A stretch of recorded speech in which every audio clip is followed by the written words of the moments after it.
አሜሪካ ለትግራይ ህዝብ የምታደርገውን የህይወት አድን ሰብአዊ እርዳታ እንደምትቀጥል ብታሳስብም የክልሉ መረጋጋት አሁንም በቢላዋ ስልጣን ላይ የቆመ ይመስላል። በዚህ ወቅትም በሰላምና በእይታ አዝማሚያዎች መካከል ያለው ፍጥጫም የትኛውን ሚዛን እንደሚደፋ ወደፊት የሚታይ ይሆናል። የአሜሪካ በትግራይ የሰላም ሂደት እያደናቀፉ ላሉት አካላትም የመጨረሻ ያለችውን ማሳሰቢያም ሰጥታለች። በዚሁ በአዲስ አበባ የአሜሪካ ኤምባሲ ነው ትናንት ባወጣው መግለጫ የፖለቲካና የሲቪል መሪዎች የፕሪቶሪያውን ስምምነት ሙሉ በሙሉ ለመተግበር ለአፍሪካም የሰላም ጥረት ለሚያደርጉ አካላት ያልተመቸ ስለመሆኑም አሳስቧል። በዚሁ በክልሉ እየተባባሰ የመጣውን ወታደራዊ ውጥረትና ዲፕሎማሲያዊ ፍጥጫም በዚሁ በዝግጅታችን ልናደርሳችሁ ወደድን። አብራችሁን ቆዩ። አሜሪካ በትግራይ የሰላም ሂደትን የሚያደናቅፉ አካላትን አሳስባለች። በትግራይ የሰላም ሂደትን እያደናቀፉ ያሉ አካላት ለውይይት ጥረቶች ትብብር እንዲያደርጉ በአዲስ አበባ የአሜሪካ ኤምባሲ ነው ማሳሰቢያ የሰጠው።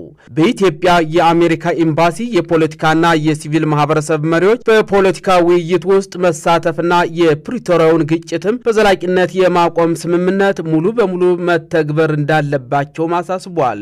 ኤምባሲው ትናንት አርብ ሰኔ 19 ቀን 2018 ዓ.ም ባወጣው አጭር መግለጫም የሰላም ሂደቱን በንቃት እያደናቀፉ ያሉ አካላት በአፍሪካ ህብረት ለሚመራ ውይይትን የማበረታታት ጥረቶች በአስቸኳይ መተባበር አለባቸውም ብሏል። የአሜሪካ ኤምባሲ ይህንን መግለጫ ያወጣው ሀገሪቱ በኢትዮጵያ ያለውን ሰላም በማናጋት ውስጥ ተሳታፊ ናቸው ባለቻቸው አክራሪ የህወሓት አባላትና የቅርብ ቤተሰቦቻቸው ላይ የቪዛ ክልከላ መጣሏን ካሳወቀች ከአንድ ሳምንት በኋላ ነው። የአሜሪካ የውጭ ጉዳይ ሚኒስቴር በአክራሪ የህወሓት አባላትና በኢትዮጵያ መንግስት መካከል በሰሜን ኢትዮጵያ ግጭት እንዲገረሽ የሚደረግ ውጥረት እየተባባሰ መምጣቱን በመግለጽም ነበር ለዚህ ተጠያቂ ባደረጋቸው አካላት ላይ የቪዛ ክልከላውን የጣለው። ህወሓትም የአሜሪካን የቪዛ ክልከላ ሚዛናዊ ያልሆነ ሲልም አውግዟል። የአሜሪካ እርምጃ የትግራይን እውነታ እንደማያንጸባርቅና የፌዴራል መንግስቱን ተጠያቂ ያደረገ መሆኑንም በመጥቀስም ነው የኮነነው። የትናንቱ የአሜሪካ ኤምባሲ መግለጫም የሰላም ሂደቱን በንቃት እያደናቀፉ ያሉ ያላቸውንም አካላት በስም አልጠቀሰም። በተለይም ህወሓት በፕሪቶሪያ ስምምነት መሰረት የተቋቋመውን የትግራይ ጊዜያዊ አስተዳደር አፍርሶ ከጦርነቱ በፊት በተመረጠው ምክር ቤት ከተካ በኋላም ከፌዴራል መንግስት ጋር ያለው ውጥረት እየተባባሰ ቀጥሏል።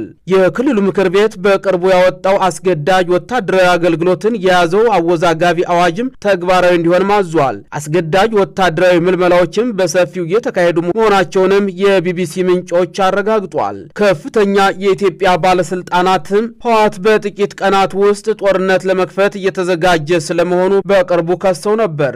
ክሱን ውድቅ ያደረገው ህወሓትም በበኩሉ በትግራይ ክልል አዲስ ግጭት ለመቀስቀስ እየተዘጋጀ ያለው የፌዴራል መንግስት ነው ሲልም በተቃራኒው ይከሳል። በምስራቅ አፍሪካ የሚደረጉ የአፍሪካ ህብረት የሰላም ጥረቶችን እንዲያግዙ በህብረቱ የተሾሙትና የፕሪቶሪያውን ስምምነት በዋና አደራዳሪነት የመሩት የቀድሞው የናይጄሪያ ፕሬዝዳንት የሆኑት ኦሉሴጉን ኦባሳንጆ ሰኔ 4 ቀን ወደ መቀሌ አቅንተው ከህወሓት መሪዎች ጋር ተወያይተው እንደነበርም መረጃዎች ያሳያሉ።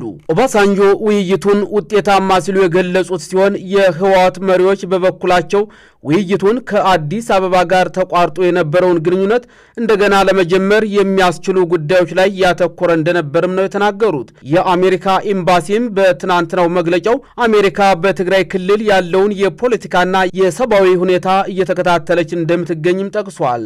አሜሪካ ለትግራይ ክልል የሚደረገውን ወሳኝና የህይወት አድን ሰብአዊ እርዳታ አቅርቦትን መደገፏንም እንደምትቀጥል የገለጸው ኤምባሲው በክልሉ ውስጥ ዘላቂ መረጋጋት መኖሩ ደግሞ ለሂደቱ ቀጣይነት ወሳኝነት እንዳለውም አጽንኦት ሰጥቷል። በአዲስ አበባ የሚገኘው የአሜሪካ ኤምባሲ ባለስልጣን ወደፊት በትግራይ በሚደረጉት ጉብኝቶች ከክልሉ መሪዎችና የሰብአዊ እርዳታ አስፈጻሚዎች ጋር እንደሚነጋገሩም በመግለጫው ተመላክቷል። ጉብኝቱ የሚደረግበት ትክክለኛ ጊዜ ግን አልተጠቀሰም። የአሜሪካ ኤምባሲ ማሳያ በትግራይ ከክልሉ መሪዎችና ከሰብአዊ እርዳታ ፈላጊዎች ጋር ጉብኝት ለማድረግ ቢሞክሩም በመሬት ላይ ያለው ውጥረት ግን አሁንም እንደቀጠለ ነው። በኢትዮጵያ ሰሜናዊ ክፍል ያለውን አሁን ላይ በዚህ ወቅት በሰላምና በእይታ አዝማሚያዎች መካከል ያለው ፍጥጫ የትኛውን ሚዛን እንደሚደፋ ወደፊትም የሚታይ ይሆናል። የወቅቱን አንገብጋቢ መረጃዎች በምስራቅ ሚዲያ ወደ እናንተ አደረስን። መልካም ጊዜ ተመኘን።